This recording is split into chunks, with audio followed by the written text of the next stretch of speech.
Hello everyone, this is B. Mishra from the Department of Mathematics, BITS Pilani, Hyderabad campus, India. And I'm thankful to the organizer for giving me an opportunity to speak on this esteemed conference, Cosmology from Home 2022. The title of my talk is Matter-bound Scenario in Non-Metricity FQ Gravity. There are certain issues of early universe is still to be resolved, and one among them is the initial singularity. So the presentation that I'll put it here will be in this format, basically address some issues of the initial singularity. There is the introduction and problem statement, FQ gravity field equations, matter-bound scenario in FQ gravity, phase space analysis, the scalar perturbation, and finally the conclusion. So the observational evidences, it suggests that the universe had undergone an exponential expansion phase in the early universe that is known as the inflation phase. During this inflationary phase, the universe grew exponentially, expanded rapidly, and in short span of time, it attained an immense size. If we try to understand this geometrically, this the expansion rate along the spatial directions can be obtained through the scale factor. So if you go to the space-time of any metric, in that case you can see the expansion rate is basically driven through the scale factor. So here also the expansion rate along the spatial directions can be obtained through the scale factor, and the evolution of Hubble parameter is based on the scale factor with this relation h equal to a dot p by at. So in that case, there will be two possibilities. The possibilities are the scale factor attains a value 0 that leads to the Big Bang singularity, or the space-time curvature singularity. The second possibility is the bouncing behavior. That means without attaining the singularity, the evolution will increase again, which is an early universe era. Since the scale factor never 0, the space-time singularity would never occur, and the bounce happens when h vanishes and h0 is greater than 0. Bouncing cosmology can be derived as a cosmological solution of loop quantum cosmology, or it is popularly known as LQC. The matter-bound scenario generates an almost scale-invariant primordial power spectrum and leads to a matter-dominated epoch during the late phase of expansion. In this scenario, the universe formed from an epoch in the contracting era with enormous negative time, where the primordial space-time perturbations are generated far inside the co-moving Hubble radius. The co-moving Hubble radius, that is RH equal to 1 upon AH, A is the scale factor, H is the Hubble parameter. It rises monotonically over time, and eventually it diverges to infinity in the far future.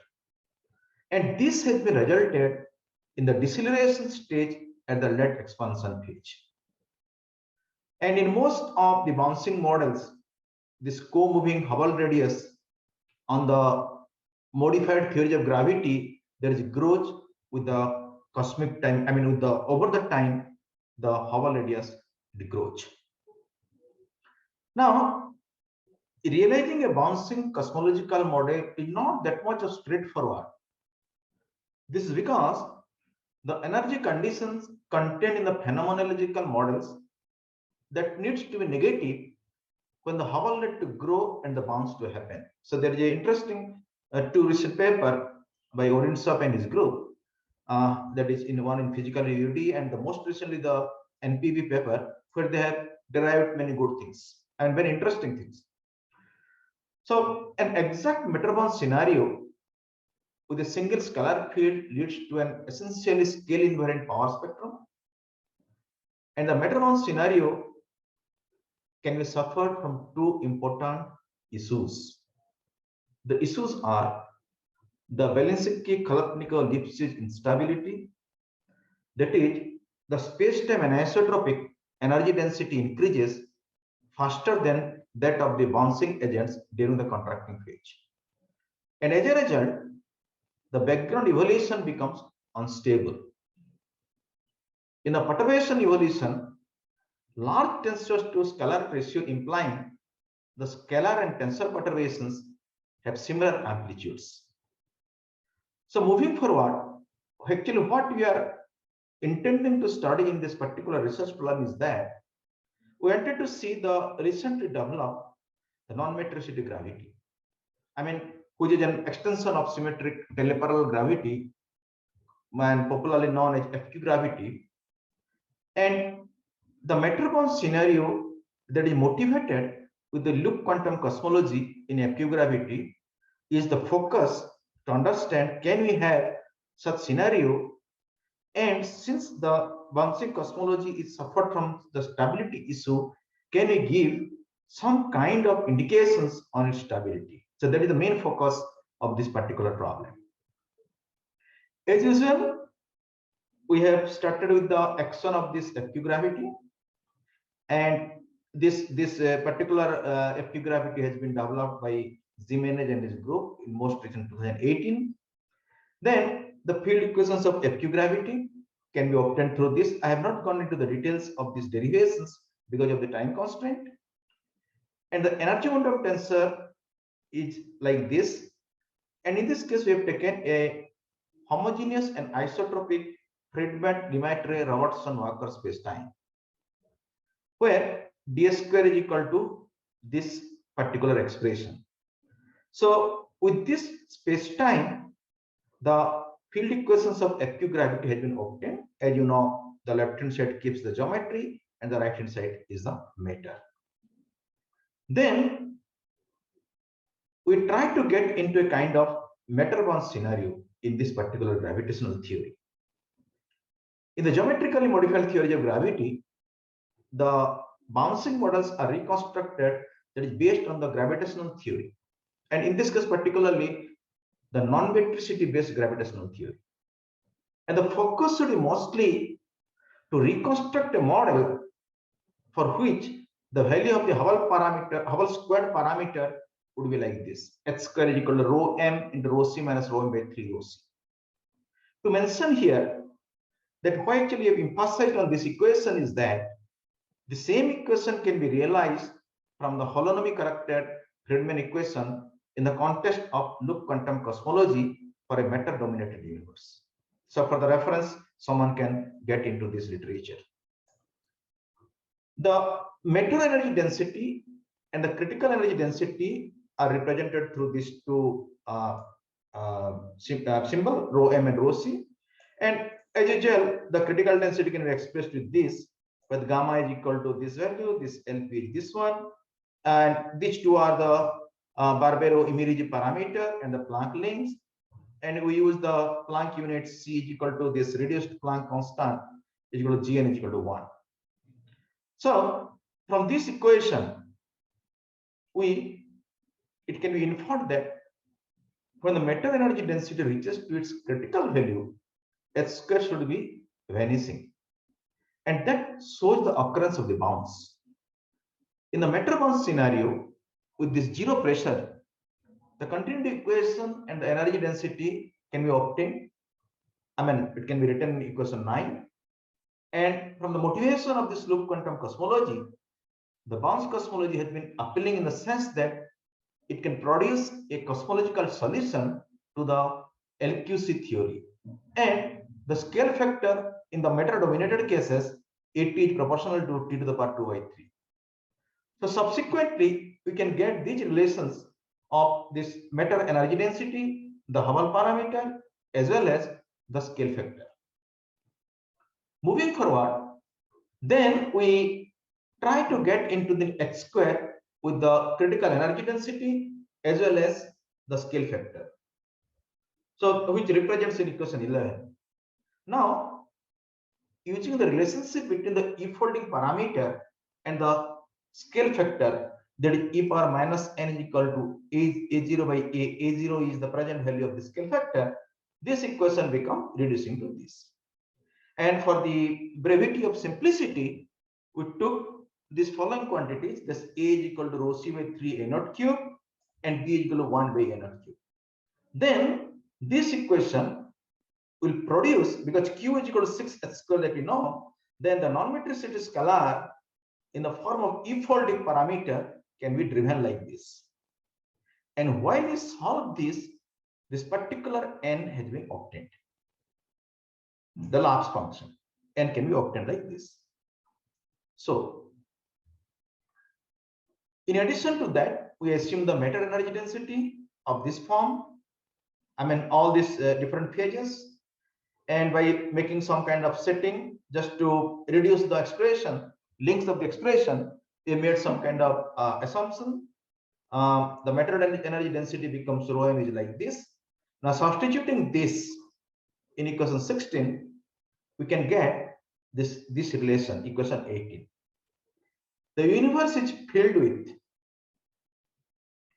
dust fluid only, and from equation 9, I mean the initial equation of this energy density, the value of matter energy density can be expressed at t equal to 0.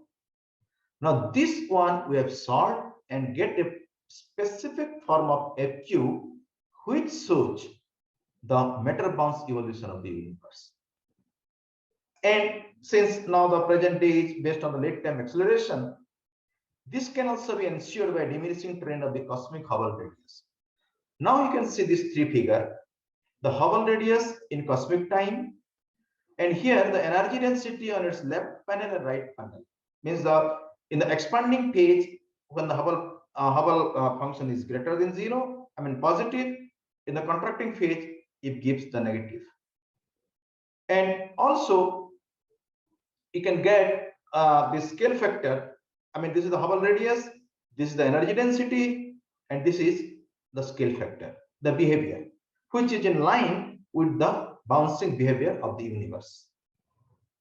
So, as you know that it suffered from the stability issue, we try to get into some kind of some kind of stability theory to incorporate here the phase space analysis. We get into the phase space analysis with the general form of FQ. So accordingly, the Friedmann equation, I mean the field equations in this FLRW metric can be reduced like this. Then use the standard density parameters, this omega m, omega r, omega d, that respectively represents the matter dominated phase, radiation dominated phase, as well as the dark energy era. All together is equal to 1. So the effective equation of state parameter and the equation of state due to dark energy, both can be expressed with respect to the density parameter as well as the non-metricity function. Then we consider the dimensionless variable x and y and get the autonomous system, dynamical system in the non-metricity or the Hubble parameter. We made some algebraic manipulation to get this relation h naught divided h square is equal to this one in place of in term of xy q and psi q. Then if we make some comparison, we can find out the dimensionless variable can be represented through this. And once you freeze this dimensionless variable, then the effective EOS and dissolution parameter can also be expressed in the form of the dynamical variables. We took the phase space portrait to show in the following table you can see the different phases, the EOS parameter, the dissolution parameter, the corresponding eigenvalues that shows the stability of the model or instability of the model. So here in this particular point A00, we can achieve the stability of the model. And you can see this positive Q is showing the dissolution behavior. However, in the case of this B01, the other point, we cannot obtain this because of this negative positive of this eigenvalues. Okay. Apart from this, we also try to get into the scalar perturbation to further test the stability of the model. We do the first order perturbation in the FLRW background with the perturbation geometry function and matter function. The geometry function related to the Hubble parameter and the matter function related to the energy density rho. Then with the usual process of h and rho that we obtain in this model, the perturbation of the function we have calculated. Of course, we have neglected the higher part of del t, and the Hubble parameter goes like this. And subsequently, the rho can be expressed with respect to delta and delta m. This gives the relationship between the matter and geometric perturbation and the perturbed Hubble parameter that we can realize from this equation. But in order to get into an analytical solution to the perturbation function, we have to take the perturbation content equation like this.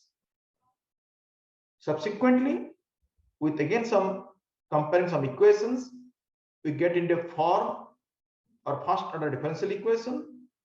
And if we take the TT component where you get the energy density, then this can be simplified like this. So now which can be easily solvable at del m is equal to C1x, C1 is the integrating constant. And even if you substitute it back, you can get your delta.